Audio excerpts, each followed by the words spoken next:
ದಾವಣಗೆರೆ ಜಿಲ್ಲೆಯ ಮಾಜಿ ಸೈನಿಕರಿಂದ ಜಮೀನು ನಿವೇಶನ ಮಂಜೂರಾತಿ ಕೋರಿ ಅರ್ಜಿ ಎಷ್ಟು ಬಂದಿದೆ ಅಂತಕ್ಕಂಥ ಪ್ರಶ್ನೆ ಕೇಳಿದ್ದೆ. ಅದಕ್ಕೆ ನಮ್ಮ ಜಿಲ್ಲೆಯಿಂದ 338 ಅರ್ಜಿ ಸ್ವೀಕೃತ ಆಗಿದೆ ಅಂತ ಹೇಳಿ ಕೊಟ್ಟಿದ್ದಾರೆ. ಪುರಸ್ಕೃತಗೊಂಡ ಅರ್ಜಿಗಳ ಸಂಖ್ಯೆ 00, ತಿರಸ್ಕಾರಗೊಂಡ ಅರ್ಜಿಗಳ ಸಂಖ್ಯೆ 00 ಅಂತೇಳಿ ಉತ್ತರ ಕೊಟ್ಟಿದ್ದಾರೆ. ಮಾಜಿ ಸೈನಿಕರ ನಿಜವಾಗ್ಲೂ ನಮ್ಮನ್ನ ಕಾಯ್ತಾ ಇರ್ತಕ್ಕಂತ ಸೈನಿಕರ ಅರ್ಜಿಗಳಿಗೆ 3 ವರ್ಷದಿಂದ ಅರ್ಜಿಗಳ ಪರಿಶೀಲನೆ ಮಾಡಿಲ್ಲ ಅಂತ ಹೇಳಿದ್ರೆ ತುಂಬಾ ನೋವಾಗ್ತದೆ.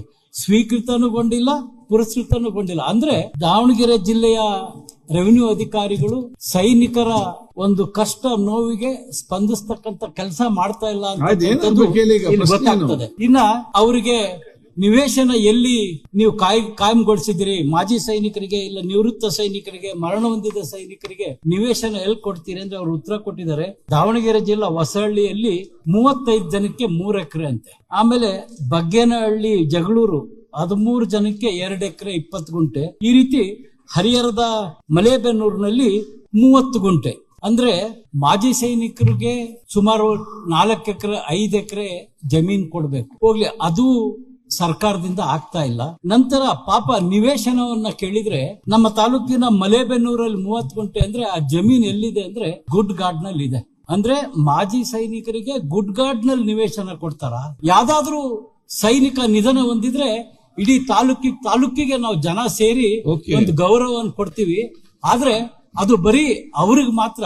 ಆದ್ರೆ ಅವರಿಗೆ ನೀಡಬೇಕಾದಂತ ಸರ್ಕಾರಿ ಸವಲತ್ತನ್ನ ಕೊಡ್ಲಿಕ್ಕೆ ಅಟ್ಲೀಸ್ಟ್ ಪರಿಶೀಲನೆ ಮಾಡ್ಲಿಕ್ಕೂ ಕೂಡ ಅಧಿಕಾರಿಗಳಿಂದ ಆಗ್ತಾ ಇಲ್ಲ. ಅಂದ್ರೆ ನನಗೆ ತುಂಬಾ ಇದು ಎಲ್ಲರೂ, ಇದು ಬರೀ ದಾವಣಗೆರೆ ಜಿಲ್ಲೆ ವಿಚಾರ ಅಲ್ಲ ಸನ್ಮಾನ್ಯ ಸಚಿವರೇ, ಇದು ಇಡೀ ರಾಜ್ಯದ್ದು. ಹಾಗಾಗಿ ನನ್ನ ಒಂದು ಕಳಕಳಿ ಏನಂದ್ರೆ, ನೀವು ದಯವಿಟ್ಟು ಮಾಜಿ ಯೋಧರಿಗೆ, ನಿವೃತ್ತ ಯೋಧರಿಗೆ, ಇಲ್ಲ ನಿಧನ ಹೊಂದಿದ ಯೋಧರಿಗೆ ಎಲ್ಲಾದ್ರೂ ಇವತ್ತು ಕೈಗಾರಿಕೆಗೆ ನೀವು ಅಕ್ವೈರ್ ಮಾಡಿ ಅವರಿಗೆ ಕೈಗಾರಿಕೆಗೋಸ್ಕರ ಕೊಡ್ತೀರಾ. ಅದೇ ರೀತಿ ಮಾಜಿ ಸೈನಿಕರಿಗೆ, ಒಬ್ಬೊಬ್ಬ ಸೈನಿಕರಿಗೆ 3-4 ಎಕರೆನಾದ್ರೂ ಸರ್ಕಾರದಿಂದ ಖರೀದಿ ಮಾಡಿ ಕೊಡ್ತಕ್ಕಂತ ವ್ಯವಸ್ಥೆ ಆಗಬೇಕು. ಇನ್ನ ನಿವೇಶನ ಅಂದ್ರೆ ಯಾವ್ದೋ ಗುಡ್ಡದಲ್ಲಿ ನಿವೇಶನ ಇದೆ ಅಂತ ಅಧಿಕಾರಿಗಳು ತೋರಿಸ್ತಾರೆ ಅಂದ್ರೆ ನೋವಾಗ್ತದೆ ಬಂಧುಗಳೇ. ಸೈನಿಕರಿಗೆ ನೀವು ಜಿಲ್ಲಾ ಕೇಂದ್ರ ಇಲ್ಲ ತಾಲೂಕು ಕೇಂದ್ರದಲ್ಲಿ ವಿಶೇಷವಾಗಿ ಭೂ ಸ್ವಾಧೀನ ಮಾಡಿ ಅವರಿಗೆ ನಿವೇಶನವನ್ನು ಕೊಡಿಸಬೇಕು. ಇದರ ಬಗ್ಗೆ ವಿಶೇಷ ಕಾಳಜಿ ವಹಿಸಿ ಸರ್ಕಾರ ನಿರ್ಧಾರ ಮಾಡ್ಬೇಕಂತೇಳಿ ನಾನು ಸಚಿವರಲ್ಲಿ ಮನವಿ ಮಾಡ್ತೇನೆ.